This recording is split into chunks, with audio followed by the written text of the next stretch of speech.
Okay, so I think we can thank you for joining the talk today. First thing, my name is Julio. Um, I'm from Brazil, actually. So, oi todo mundo, como vai? Um, today I'm giving this talk in English to make it like accessible to everyone in the conference, but also for people in the recording later that I want to watch can follow as well. So, if you're in the future, hi, enjoy the talk as well. So, I'm going to talk about FloorPlan, which is a library that I worked recently at SoundCloud. Um, to help visualize databases evolution and how schema changes, and basically to document and make information more visible for the people in the company. Um, Before I do that, again, I want to thank everyone. If you're watching, before joining SoundCloud, I was working at OLX here. So I know there are like some former coworkers here in the audience. So hi everyone, how are you doing? So yeah, so let's get started here. If you have questions, put on the chat. I'm following here on the chat on the side, and then I'm going to do my best to interrupt, to make it like in a way that is not confusing. It's my first time here with the remote talk, so let's see how this goes. All right, so let me give you like some background on SoundCloud and the work and what happened to motivate this work. SoundCloud, you might know, you might not know, is a music streaming company. We're based in Berlin. We have offices in other places in the US, in Europe as well. It's the world's largest open audio platform with more than 200 million tracks. And that means music, of course, but also means like audio effects and mixes, DJ sets, and there are like over 25 million creators registered on the platform, so artists uploading tracks. And the app is available in more than 100 countries, almost 200 countries. So 90% of the usage comes from mobile devices, which means Android and iOS. Most of the users, as usual, are on Android, but the paying users are mostly on iOS. The reason I show this here is like to give you more or less an idea of the scale of the company, and also like of our servers, our systems, and so on. And then, maybe inform a bit like the challenges we also have with this like higher scale. SoundCloud as an application, started in 2010, I think, or 2009 maybe, as a Rails application. It was this like, single app written in Ruby on Rails with a database in MySQL, like the bare bones, the regular like Rails application. But since that time, we have introduced like, besides our web front end, we have iOS and Android app, actually apps for creators as well. And then in the backend, we have like been extracting microservices from our big monolith since then. There are plenty of interesting talks also from other SoundClouders if you're interested in learning about like how that happened in the backend. Currently, we have like dozens of engineers. I think we're like around 200 engineers, more or less, and hundreds of services that we deploy every day, right? With like continuous deployment pipelines and this regular practices for continuous integration. As you might expect, like our monolith is still written in Ruby, but we do, with a microservice architecture, we do enable people to write code in whatever language they like. We do have plenty of tooling for Scala and Go, so most of our microservices are written in those languages. We do have some microservices written in Java as well, some Haskell, and so on.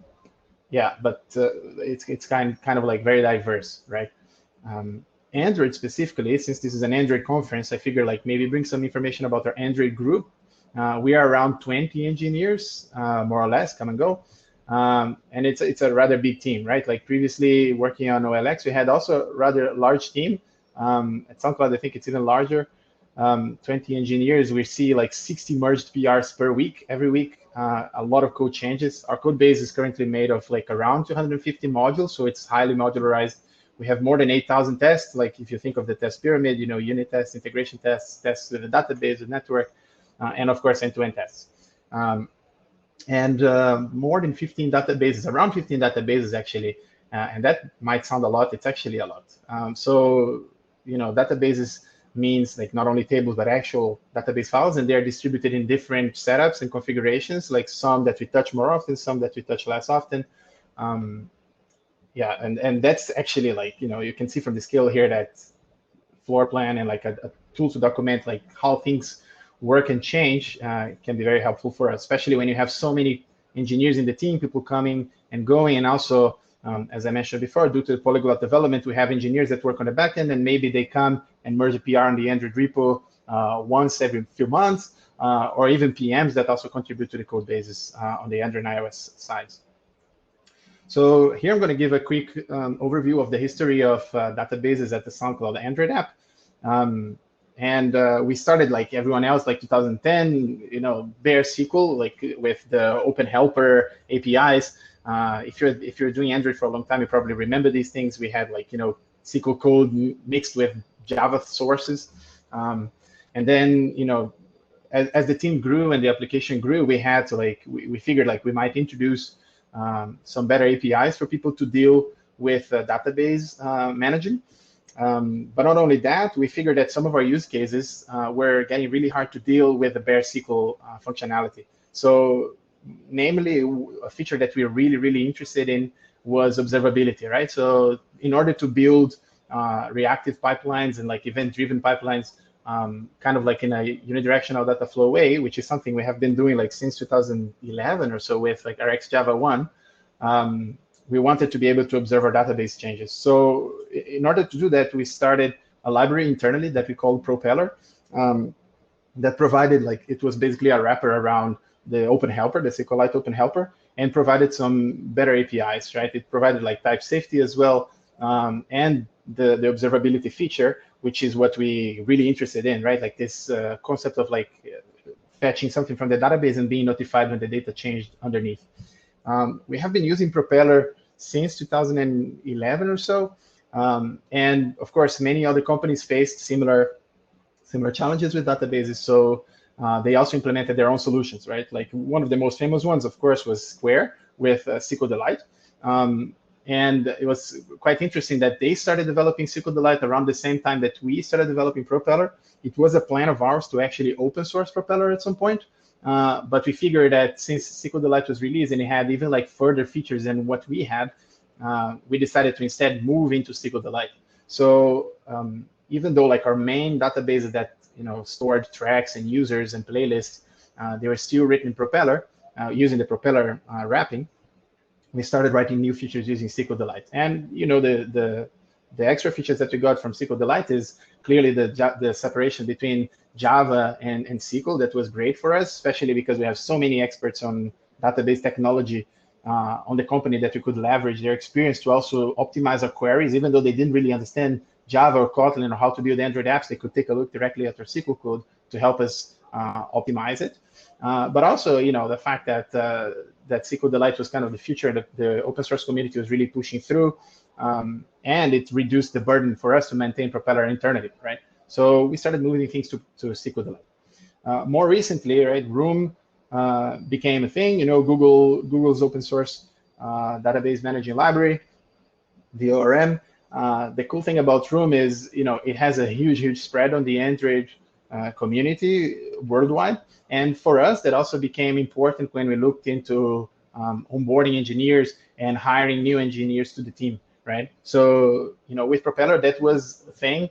That was one of the issues with Propeller, that when a new engineer joined the team, we had to onboard them and let them know how this is how Propeller works. This is how you deal with databases. And with SQLite and Room, that was actually less of a problem, right? Because people from outside of the company already had experience with this technology. So when they joined the team, they were immediately able to be productive. So now we have kind of a combination of SQLite and Room across our code base. The parts of the code base that we believe have potential for multi-platform usage usually take the SQLite route, but for everything else, we prefer using Room. Simply because it's easier to use, and there's plenty of documentation available online for people to be able to be productive. Well, then you might think, well, you have databases with Propeller, you have databases that are wrapped with Room, you have databases that are wrapped with SQLite, data flows all over the place, you're combining things with RX Java, things get really complicated really fast, right? And if the reason we took Room into our team was onboardability and being able to bring engineers and make them productive, having a ton of different ways of doing things was very confusing, right? So when a new engineer would join the team, they would ask which table should I look for this kind of data? Where does this data come from? But not only that, we also had like, it's a common scenario that product managers or engineering managers, they come to our engineer in our team, say, hey, can you check if this field is nullable, or do you store this field, or is it an int, or is it a long, or so these questions was also something that was causing our team a little bit of pain and cost, because that meant that an Android engineer, someone that was experienced with the code base, had to stop whatever they're doing to help these people outside of the team as well. So, we thought, okay, what can we do to bring awareness to how the code base is architected and organized? And the first thing I think, of course, is we need more documentation. Yeah, sure. So now let's make a quick drift here and go into like how documentation is organized into the Android code base. We have also plenty of documentation for things that are related to process, how teams organize themselves. But with regards to code itself and specific code bases, we prefer keeping the documentation very close to the code. So here you can see a screenshot of our main repository. It's called Android Listeners. And then besides the many directories there that we have for our many modules, we keep a documentation, a docs directory there on the root. The reason we do that is because we leverage the power of Git, right? Like not only code needs to be versioned, but our documents also are versioned, and that's great, right? Because this means when an engineer changes something in the code, they can, in a single PR, change the documentation that is associated to it. And that prevents some problems also when you think about like future proof, right? Like let's say you change an API and then 2 months later, you decide to revert that commit, or maybe that caused an outage and you need to revert that commit. We usually would forget to revert the documentation change as well. So being version on Git, that gives us like the extra benefit of the power of Git, pretty much.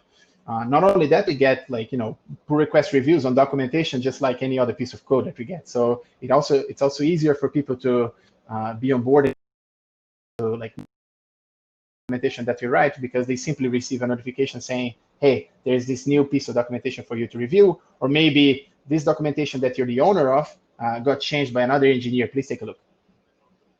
On top of that, we also rely on mkdocs, and I cannot recommend this tool anymore. I really like mkdocs. The way it works is you can link your project with this tool, and then it translates the markdown files that we keep into the documentation folder into HTML representations, which means you can host it as a static website. So this is pretty much how it works, right? Like we have a CI pipeline that runs on every commit to our master branch.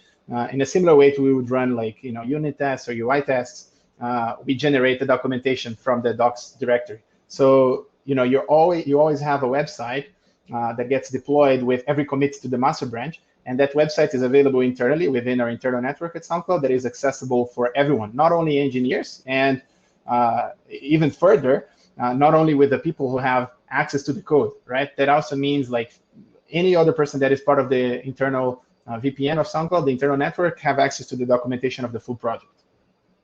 So this is how it looks. The website that we deploy with every commit, you can see here it's like divided into sections. We have like an onboarding section, an architecture section, like job aids and how to do releasing and testing and so on and so forth. You've probably seen that also from other open source projects out there. We deploy that internally within SoundCloud. Yeah, in the website.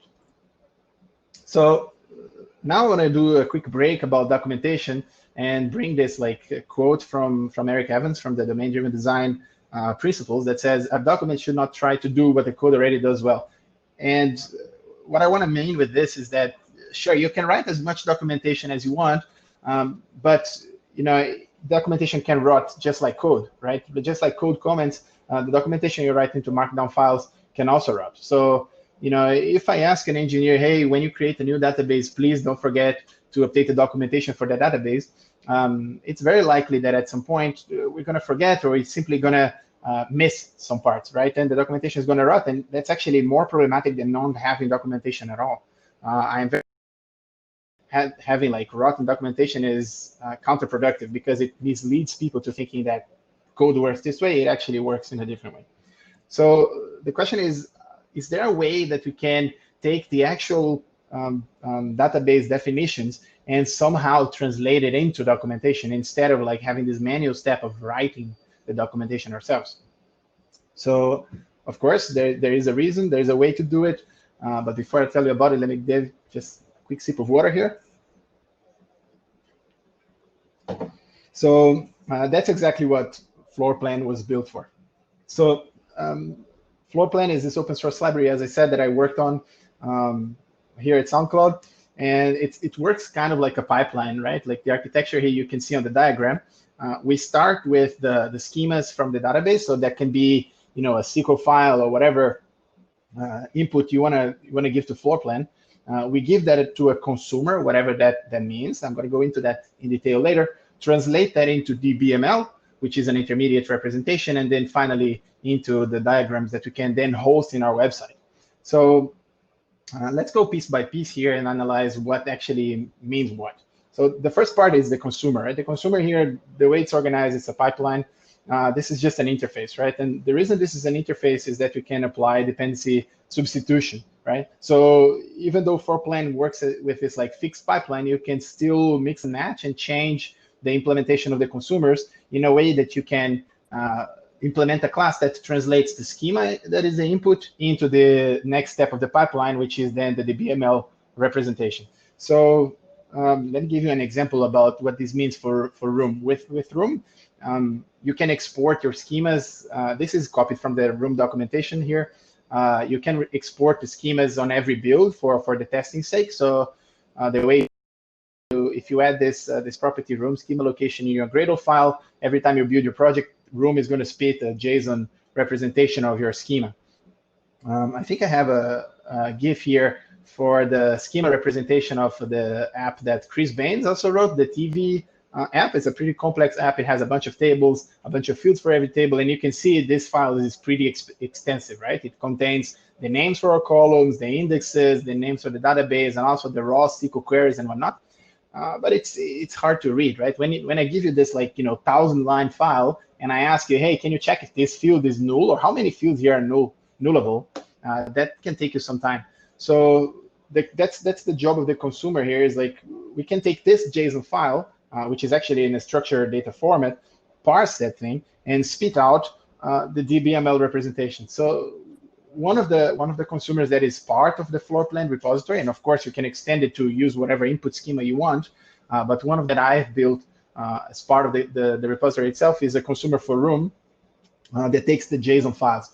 But in a similar way, besides the JSON that is specific to how Room works, I also wrote a SQLite consumer, right? And this takes the direct access, the connection using the JDBC driver. It connects directly to a database that you might provide, a DB file, a dump from the database, and select and extracts the information from the database itself. So in this case, this consumer can be useful for things like SQLite or Propeller, right? Like these two ORMs, they might have different ways to export their schemas, to dump their schemas, but we can still use a consumer to translate whatever they export into the DBML representation, and then the pipeline of FloorPlan doesn't need to change. So yeah, so here's again the pipeline. So we have the schemas, we discussed about the consumers, and now let's look into the DBML box. What is this box? So DBML is an open source DSL language. It's kind of like an intermediary representation that I picked to translate between the input schemas and the actual output, the rendering of the ER diagrams. So DBML, it's used to define and document the database schemas, but it's designed to be very simple and highly readable. So in comparison to create table statements that are better read from machines, DBML is better to be read by humans, which is great, right? So when you look into a schema example like this, we have two tables. You can quickly skim through the schema and realize we have two tables, when it's users, when it's posts, and these are the properties I have. These are the primary keys, and then we have one reference there from the user ID to the users table column ID. So here, this is, I think, better for a human to read, right? It's easier to read. So we use this intermediate representation also in the pipeline, right? And this can also be one of the outputs of FloorPlan itself. You can tell FloorPlan, hey, I'm not interested in generating an SVG or a PNG representation for my database into a diagram. Instead, give me the DBML representation, and I want to use it somehow. Finally, the last step is after you have the DBML representation, we have also a parser as part of the FloorPlan pipeline that will transform that into a diagram. So for this, I'm using the GraphViz library. It's a third-party library, again, open source, like FloorPlan is completely built on top of open source software. This is kind of like a library that exists already for like many, many years. It's not even like specific to Java, but there are bindings. There's an open source project as well called GraphViz Java with bindings for the GraphViz library within Java. So, and of course, we can use that with Kotlin as well. So here I put some sample code of like a very simplified version of what FloorPlan actually does to render a diagram there, right? Like a ER entity relationship diagram with the nodes and the links. And then finally, you render into a specific format. In this example here, I'm taking SVG. SVG is one of the possible output formats of FloorPlan. Of course, you also have PNG. You can get the GraphViz output format as well, which is called the dot file. But SVG is the format we picked at SoundCloud because it gives us extra power and some other features that are interesting, especially when we host these SVG files online on our documentation site. So one of them is to provide interactivity through metadata, right? SVG, you might know, it's nothing more than just like similar to like an XML document, and you can attach metadata that doesn't get rendered to the screen immediately, like the tables themselves, but can be seen when you do other actions, for example, like hovering over a table, right? So here, for instance, we have an example of like metadata for the users table with an alias, right? So in a query, for instance, you would be able to say, create a table users and then the alias you, and then query from that table as if it was called you, right? So here we have also nodes for the table, and that's pretty much like extra information that a reader from the website can understand the schema better and understand the business domain. So, okay, so now we have the tool, we have FloorPlan, it's translating the database schemas into ER diagrams or the DBML representation, and how do we integrate that into the SoundCloud workflow and the engineers day-to-day? So the first thing here is like FloorPlan is distributed as a CLI tool, and that stands for Command Line Interface.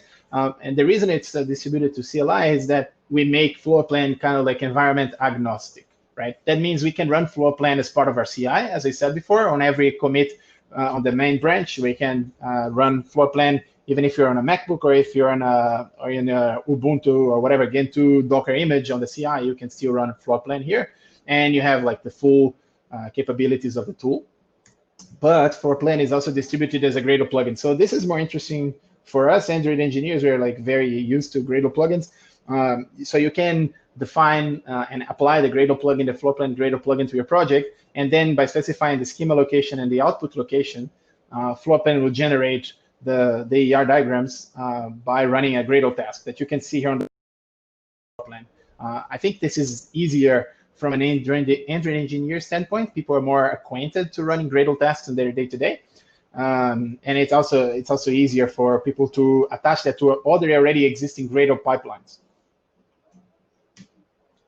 So here I'm going to make like a quick break for kind of like a pro tip, integrating FloorPlan as well, kind of like a recipe that we use at the SoundCloud repository. We define plugins that wrap plugins, right? So here on the left side, we have a file called roomsupport.gradle that we have defined within our repository that contains all the configuration for introducing, for instance, room into a module, right? Within SoundCloud, we have another script that is a module generator script. So as I mentioned before, we have like 250 modules. And out of this, I think we might have like 15 that use room. So our generator script asks the engineers when they want to create a module, are you going to need a room database? And if they do, it adds this room support Gradle plugin here that already includes all the configuration that an engineer needs to use room, right? And that includes, of course, like exporting the schemas with room, but also rendering the schemas with FloorPlan, and then all the dependencies as well. So on the left side, you have the plugin configuration, and then on the right side, you can see how that would be, like how a usage would be, right? So, the first line, you're applying an Android library plugin that we also define internally, the room support, and then all you need to do later is to define further dependencies that you need for that specific feature module, but you don't need to worry about room anymore. Nor you need to worry about FloorPlan, for example. So the main benefit of this is that we allow for consistency across the entire code base and through the many feature teams, right? That means my team will render the diagrams on a specific directory name, and another engineer in a completely different team will use the same directory name to render their ER diagrams. And that allows for more interesting applications, right? Once you have like a consistent consistent setup for the generation of the database schemas, we can then write tools and that make assumptions on top of these things, right? So take basically these hard-coded paths and merge them all together and put them online. And that's exactly what we do on the website. Here's another tool that we've built to augment the experience with using FloorPlan, and it's an IDE plugin. So, IntelliJ plugin, whatever, Android Studio as well. And here you can see a gutter icon, a line marker icon, just beside the database annotation there. So this database annotation is something that comes from Room. Here on the screenshot, you're seeing an open source repository that I picked, DuckDuckGo. They have like a pretty complex database as well. And then this IntelliJ plugin will analyze for that database, do I have any ER diagram that is part of this project? And if that's the case, then you're going to see the icon there on the left. That thing, it lists for you all of the schemas that are available. So with one click, the engineer that is navigating through maybe a part of the code base that they don't own, one click, they can look at the schema and understand what the actual database looks like. And not only the schema, but all of the versions of the schema and all of the steps of the evolution, right? So they can see, well, I know that in this version we introduced this field, or maybe that other field moved from a nullable property to a non-nullable property. Yeah, as I mentioned before, here's how we do the serving into the website. So relying on the fact that all of our modules have a consistent way to group the output from FloorPlan and the ER diagrams, we can then write a script that we run on our CI before like deploying the website to move things and put things in place in a way that the mkdocs configuration can then consume and render in a way that is nice for people to see on the website. So here's how it looks, right? After the script is ran on the CI. So here you see, for instance, on our documentation website, on the left side, we have tree of database section there with all of our databases listed. And then within that, for each database, you have each of the versions of that database. For instance, here on the example, you see collections database, and then we have available diagrams for version 4 and 5. So we introduced FloorPlan after after the fact that we already had like 3 migrations for this database, but it's also something that we could do retroactively simply by checking out an old Git commit and then running FloorPlan on that commit to generate the diagram, checking it in. Here on the right side, you can see how a diagram would look like more or less. So here we have like 6 tables, and very quickly you can see that 2 of these tables have relationships into a 3rd table. So it makes it easier to basically digest and understand what the database looks like, how it's organized, and how the fields are also set up.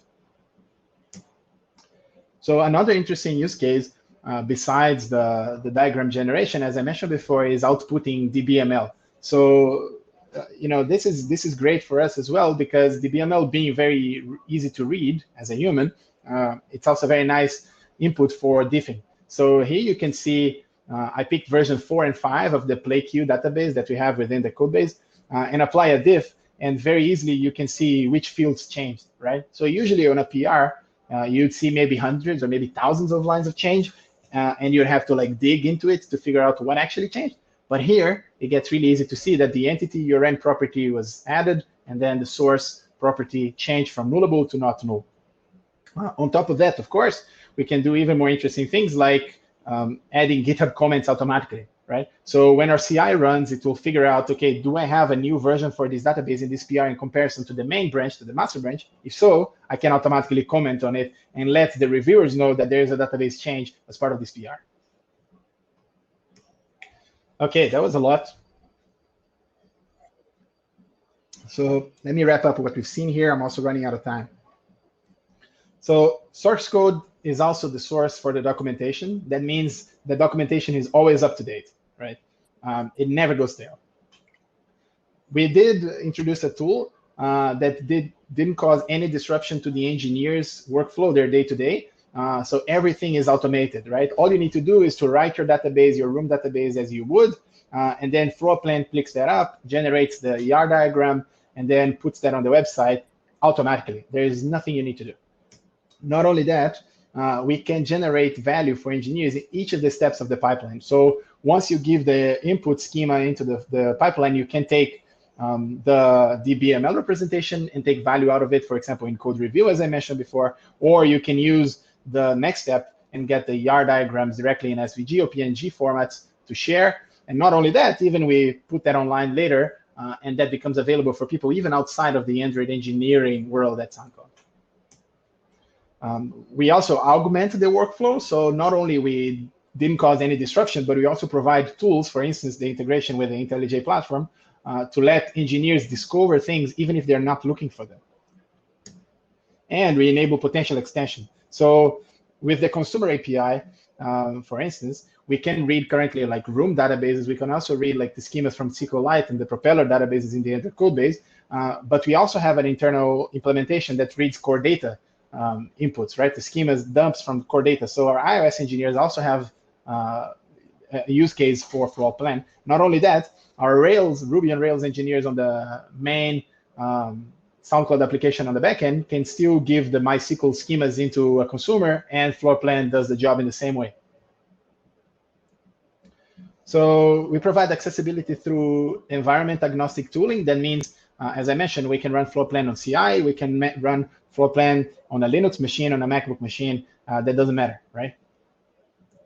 And finally, and more interestingly, we allow for inter-business department involvement. That's kind of like a complicated sentence to say that our PMs, our EMs, our backend engineers, they can still come to the Android documentation website and visualize how the Android code base is organized, even though they didn't check out the code, or they don't know how to build an Android app, or they don't want to download the Android SDK. So we allow for people outside of the Android engineering group to be productive without disrupting engineers in the Android engineering group. So finally, here's the link for the library. In this website, you have all the information how to integrate FloorPlan, how to run FloorPlan, all the recipes and the things that I mentioned in this talk. And then you can, of course, see the source code as well. I also want to take the opportunity, since we're in October, Hacktoberfest is still on, so there are a few issues there on the repository to extend FloorPlan and make it even more useful that you can take and send a PR during Hacktoberfest, and you're going to get a t-shirt from GitHub. So everyone is welcome. Please contribute, take a look, add a star there, give me feedback as well so we can keep improving FloorPlan and then integrate it in your apps as well. So that being said, that's all I had for today. So thank you very much for the attention. Here you have my Twitter handle if you have any questions. My website is the same.com. And then I also want to mention, like, we have an open position for Android engineers at SoundCloud. So here's the website as well, so you can apply and join the team. So that being said, I think I can stop screen sharing here, and then we can open for questions.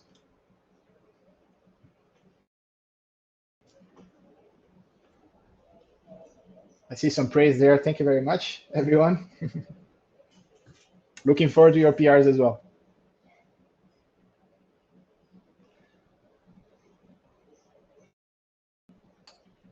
All right. Any questions?